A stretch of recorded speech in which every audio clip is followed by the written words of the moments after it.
Okay, chapter 12. In the decades before the development of the cure, the disease had become so virulent and widespread it was extraordinarily rare for a person to reach adulthood without having contracted a significant case of amor deliria nervosa. Please see statistics, PreBorder Era. Many historians have argued that pre-cure society was itself a reflection of the disease, characterized by fracture, chaos, and instability. Almost half of all marriages ended in dissolution. Incidents of drug use skyrocketed, as did alcohol-related deaths. People were so desperate for relief and protection from the disease, they began widespread experimentation with makeshift folk remedies that were in themselves deadly, consuming concoctions of drugs assembled from common cold medications and synthesized into an extremely addictive and even often fatal compound. Please see folk cures through the ages. The discovery of the procedure to cure deliria is typically credited to Cormac T. Holmes, a neuroscientist who was a member of the initial consortium of new scientists and one of the first disciples of the new religion, which teaches the Holy Trinity of God, science, and order. Holmes was canonized several years after his death, and his body was preserved and displayed in the All Saints Monument in Washington, D.C. See photographs on page 210 through 212. From Before the Border, A Brief History of the United States of America by E.D. Thompson on page 121. One hot evening, toward the end of July, I'm walking home from the Stop and Save when I hear someone call my name. I turn around and see Heena jogging up the hill toward me. So what? She says as she gets closer, panting a little. You're just going to walk by me now? The obvious hurt in her voice surprises me. I didn't see you, I say, which is the truth. I'm tired. Today we did inventory at the store, unshelving and reshelving packages of diapers, canned goods, rolls of paper towels, counting and recounting everything. My arms are aching, and whenever I close my eyes, I see barcodes. I'm so tired, I'm not even embarrassed to be out in public wearing my paint-spotted Stop and Save t-shirt, which is about 10 sizes too big for me. Hannah looks away, biting her lip. I haven't spoken to her since that night at the party, and I'm searching desperately for something to say, something casual and normal. It suddenly seems incredible to me that this was my best friend, that we could hang out for days and never run out of things to talk about, that I would come home from her house with a sore throat from laughing. It's like there's a glass wall between us now, invisible but impenetrable. I finally come up with, I got my matches, at the same time as Hannah blurts out, why didn't you call me back? Both of us pause, startled, and then again start up at the same time. I say, you called? And Hannah says, did you accept yet? You first, I say. Hannah actually seems uncomfortable. She looks at the sky, at a small child standing across the street in a baggy swimsuit, at the two men loading buckets of something into a truck down the street, everywhere but at me. I left you like 3 messages. I never got any messages, I say quickly, my heart speeding up. For weeks, I've been pissed that Hannah didn't try to reach out to me after the party. Pissed and hurt. But I told myself it was better this way. I told myself Hannah had changed, and she probably wouldn't have much to say to me anymore. Hannah is looking at me like she's trying to judge whether I'm telling the truth. Carol didn't tell you I called? No, I swear. I'm so relieved I laugh. In that second, it just hits me how much I've missed Hannah. Even when she's mad at me, she's the only person who's ever really looked out for me by choice. Not because of family obligation and duty and responsibility and all the other stuff that the book of Shh says is so important. Everyone else in my life, Carol and all my cousins, the other girls at St. Anne's, even Rachel, have only spent time with me because they had to. I had no idea. Hannah doesn't laugh, though. She frowns. No worries. It's no big deal. Listen, Hannah. She cuts me off. Like I said, it's no big deal. She crosses her arms and shrugs. I don't know whether she believes me or not, but it's clear that, after all, things are different. This isn't going to be some big happy reunion. So you got matched? Her voice is polite now and slightly formal, so I take on the same tone. Brian Sheriff. I accepted. You? She nods. A muscle flexes at the corner of her mouth, almost imperceptible. Fred Hargrove. Hargrove, like the mayor? His son. Hannah nods, looks away again. Wow, congratulations. I can't help sounding impressed. Hannah must have killed the evaluations. Not that that's any surprise, really. Yeah, lucky me. Hannah's voice was completely toneless. I can't tell if she's being sarcastic, but she is lucky, whether she knows it or not. And there it is. Even though we're standing in the same patch of sun-drenched pavement, we might as well be 100,000 miles apart. You came from different starts, and you'll come to different ends. That's an old saying, something Carol used to repeat a lot. I never really understood how true it was until now. This must be why Carol didn't tell me Hannah called. 3 phone calls is a lot of phone calls to forget, and Carol's pretty careful about stuff like that. Maybe she was trying to hurry up the inevitable, skip us both to the ending, the part where Hannah and I aren't friends anymore. She knows that after the procedure, once the past and all of our shared history has loosened its grip on us, once we don't feel our memories so much, we won't have anything in common. Carol was probably trying to protect me in her own way. There's no point in confronting her about it. She won't try and deny it. She'll just give me one of her blank looks and rattle off the proverb from the book of Shh. Feelings aren't forever. Time waits for no man, but progress waits for man to enact it. You're walking home? Hannah is still looking at me like I'm a stranger. Yeah, I said. I gestured to my t-shirt. I figured I should probably get inside before I blind someone with this. A smile flits over Hannah's face. I'll walk with you, she says, which surprises me. For a while, we walk in silence. We're not that far from my house, and I'm worried we'll go the whole way back without speaking at all. I've never seen Hannah so quiet, and it's making me nervous. Where are you coming from? I say, just to say something. Hannah starts next to me, as though I've woken her from a dream. East End, she says. I'm on a strict tanning schedule. She presses her arm next to mine. It's at least 7 shades darker than mine, which is still pale. Maybe a little more freckled than it is in the winter. Not you, huh? This time, she smiles for real. No. Haven't gone down to the beach very much. I will away a blush.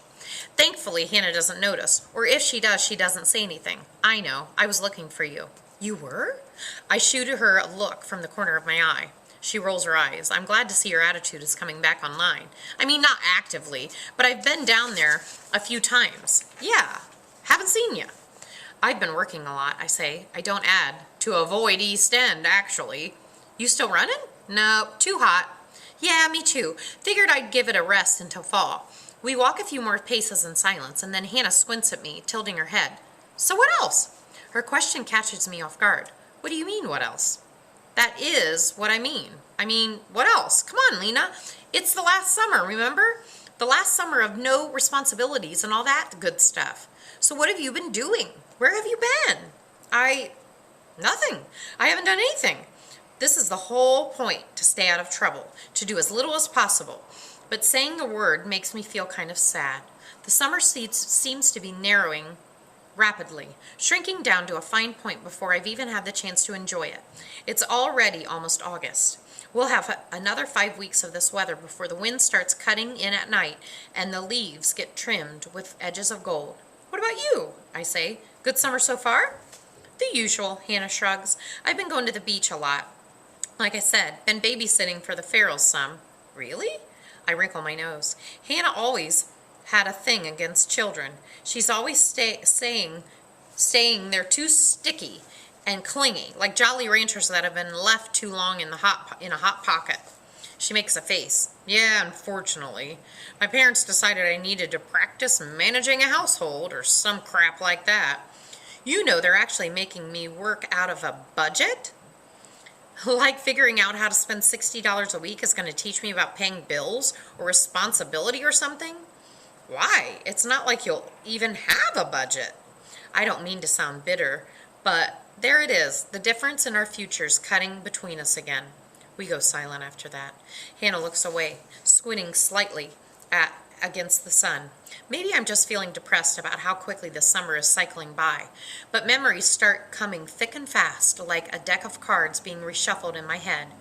Hannah swinging open the bathroom door that first day in 2nd grade, holding her arms out as she blurted out, "Is it because of your mom?" Staying up past midnight, one of the few times we were ever allowed to have a sleepover. Giggling and imagining amazing and impossible people for our matches someday. Like the President of the United States or the stars of our favorite movies. Running side by side, legs beating in tandem on the pavement, like the rhythm of a single heartbeat. Body surfing at the beach and buying triple cones of ice cream on the way home. Arguing about whether vanilla or chocolate was better. Best friends for more than 10 years, and in the end, it all comes down to an edge of a scalpel, to the motion of a laser beam through the brain, and a flashing surgical knife. All that history and its importance gets detached, floats away like a severed balloon. In 2 months, Hannah and I will pass each other on the streets with nothing more than a nod. Different people, different worlds, two stars revolving silently, separated by thousands of miles of dark space. Segregation has it all wrong. We should be protected from the people who will leave us in the end, from all the people who will disappear or forget us. Maybe Hannah's feeling nostalgic too, because she suddenly comes out with, "Remember all our plans for this summer? All the things we said we'd do?" I don't even skip a beat. Break into Spencer Prep Pool and go swimming in her underwear, Hannah finishes. I crack a smile. Hop the fence at Cherry Hill Farms and eat the maple syrup right out of the barrels. Run all the way from the hill to the old airport. Ride our bikes down to Suicide Point. Try and find the rope swing. Sarah Miller told us about it, the one above Fore River. Sneak into the movie theater and see 4 movies back to back. Finish off the Hobgoblin Sunday at Mays. I'm fully smiling now, and Hannah is too. I start quoting. Our gargantuan sundae for enormous appetites only, featuring 13 scoops, whipped cream, hot fudge. Hannah jumps in. And all the toppings your little monsters can handle. Both of us laugh. We've probably read this sign 1,000 times. We've been debating making a second attack on the Hobgoblin since 4th grade. That's when we tried the first time. Heena insisted on going there for her birthday and took me along. Both of us spent the rest of the night rolling around on the floor of her bathroom, and we'd only made it through 7 of 13 scoops. We've reached my street. A few kids are playing by the middle of the road. It's a makeshift game of soccer. They're kicking a can around and shouting. Bodies brown and shiny with sweat. I see Jenny among them. As I'm watching, a girl tries to elbow her out of the way, and Jenny turns around and pushes her to the ground. The younger girl starts to wail. No one comes out of any of the houses, even as the girl's voice crescendos to a high-pitched scream, like a siren going off. A curtain or dish towel flutters in a window. Other than that, the street is silent and motionless. I'm desperate to keep riding the wave of good feeling, to fix things between Hannah and me, even if it's only for a month. Listen, Hannah. I feel like I'm working the words past an enormous lump in my throat. I'm almost as nervous as I was before the evaluations. They're playing the Defective Detective in the park tonight. Double feature. Michael Wynn. We could go if you want. The Defective Detective is this film franchise Hannah and I used to love when we were little, about a famous detective who's actually incompetent, and his dog sidekick. The dog always ends up solving the crimes. A lot of actors have played the lead role, but our favorite was Michael Wynn. When we were kids, we used to pray to get matched with him. Tonight? Hannah's smile falters, and my stomach sinks. Stupid, I think. It doesn't matter anyway. It's okay if you can't, no worries, just an idea, I said quickly, looking away so she won't see how disappointed I am. No, I mean, I want to, but Hannah sucks in a breath. I hate this. Hate how awkward we both are. I kind of have this party, she corrects herself quickly. This thing I'm supposed to go to with Angelica Marston. My stomach gets that hollowed out feeling. It's amazing how words can do that. Just shred your insides apart. Sticks and stones may break my bones, but words can never hurt me. Such bullshit. Since when do you hang out with Angelica Marston? Again, I'm not trying to sound bitter, but I realize I sound like someone's whiny little sister, complaining about being left out of a game. I bite my lip and turn away, furious at myself. She's actually not that bad, Hannah says mildly. I can hear it in her voice. She feels sorry for me. This is worse than anything. I almost wish we were screaming at each other again, like we did the day at her house. Even that would be better than her careful tone of voice, the way we're always dancing around each other's feelings. She's not really stuck up, just shy, I guess. Angelica Marston was a junior last year. Hannah made fun of her for the way she wore her uniform.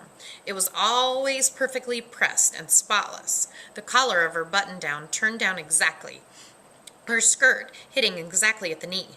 Hannah said Angelica Marston had a stick up her butt because her father was a big scientist at the labs, and she did kind of walk like that, all constipated and careful. You used to hate her, I squeak out. My words don't seem to be asking my brain for permission before popping out of my mouth. I didn't hate her, Hannah says, like she's trying to explain algebra to a 2-year-old. I didn't know her. I always thought she was a bitch, because of her clothes and stuff. But that's all her parents.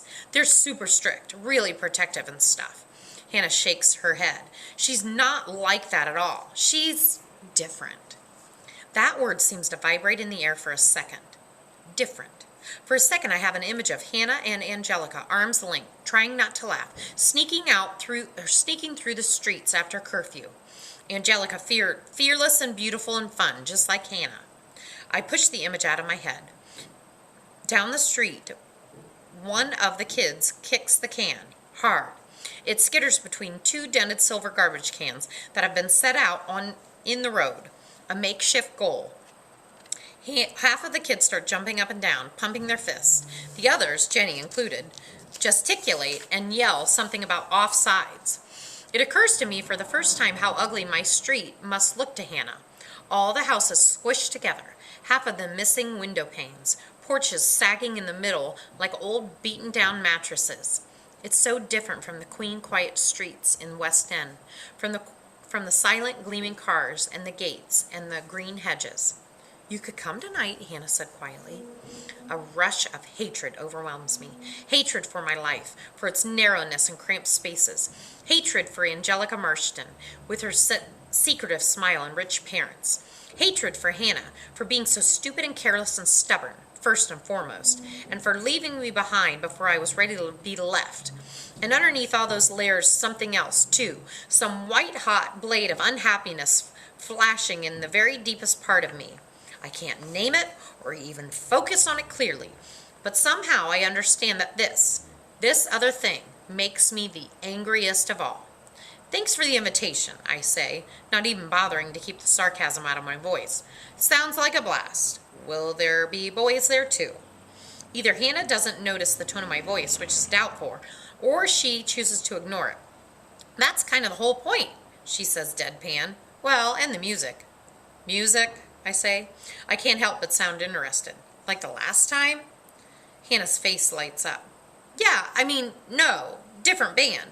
But these guys are supposed to be amazing, even better than last time. She pauses, then repeats quietly. You could come with us. Despite everything, this gives me pause. In the days after the party at Roaring Brook Farms, snatches of music seemed to follow me everywhere. I heard it winging in and out of the wind. I heard it singing off the ocean and moaning through the walls of the house.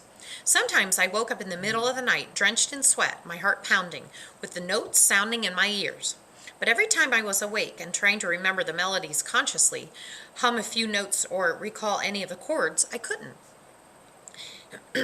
Hannah's staring at me hopefully, waiting for my response. For a second, I actually feel bad for her. I want to make her happy, like I always did. Want to see her give a whoop and put her fist in the air and flash me one of her famous smiles. But then I remember she has Angelica Marston now, and something hardens in my throat, and knowing that I'm going to disappoint her gives me a kind of dull satisfaction. I think I'll pass, I say, but thanks anyway. Hannah shrugs, and I can tell she's fighting to look like it's no big deal.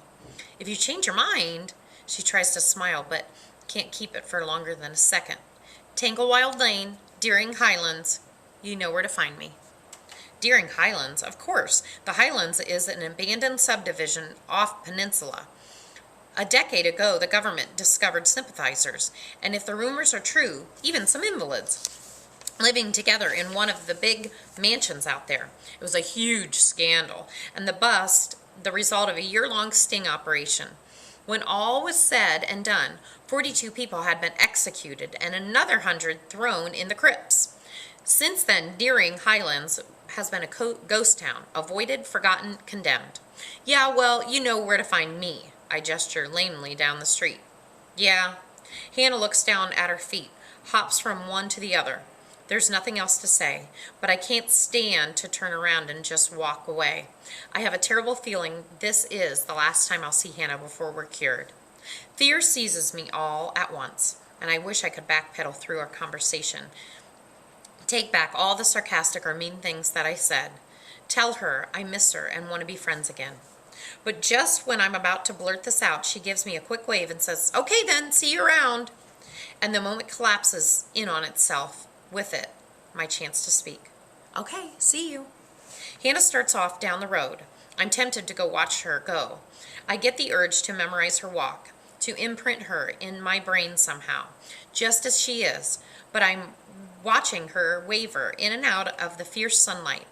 Her silhouette gets confused with another one in my head, a shadow weaving in and out of darkness, about to walk off the cliff, and I don't know who I'm looking at anymore.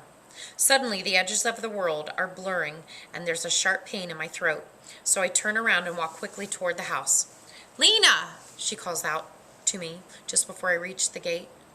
I spin around, heart leaping, thinking maybe she'll be the one to say it. "I miss you. Let's go back." Even from a distance of 50 feet, I can see Hannah hesitating.